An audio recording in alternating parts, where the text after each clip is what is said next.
In 2000, a Korean mortician was working under the US government in Seoul, and apparently he was told by his superiors to dump formaldehyde down the drain. This is what partly inspired the film, as the opening scene shows just that, and that's what creates our monster in the film. This was the third film directed by Bong Joon-ho, and after critically acclaimed features like Barking Dogs Never Bite and Memories of Murder, he was given a huge budget of 11 million won, which is about $11 million in the US, which is definitely not industry standard. The film went on to become the highest grossing film in South Korea at the time, and Bong Joon-ho's most famous film, until his Oscar winner many years later.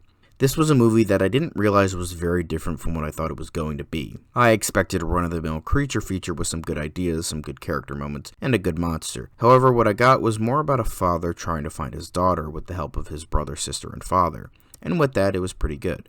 I think the social commentary was incredibly obvious and was kinda hitting you over the head at certain points, mainly in regards to how evil the US is portrayed in the movie. I mean, it's no skin off my nose, we're all just kinda used to it at this point. But due to the fact that it's been showcased in so many movies where the US and the government is seen as the generic bad guy, that it just kinda felt bland in a way. However, the caricature nature to the governments portrayed in the film, both the US and South Korea, did work at certain points, and did get a laugh out of me, even if they were a bit too silly at other points. I think it was too slow, mainly in the middle, and it just involved characters going from point to point trying to evade the authorities.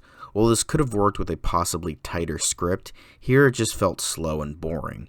I get that the monster is not the showcase and it's more about the hunt for the young girl. I still wish we got a bit more of the monster. However, I felt that the climax delivered on some of that creature action. I mean, I wish there was more to say about this movie since so many people seem to like it, but I felt it was slow and a bit forgettable. Not a bad film by any means, but something I felt just wasn't for me.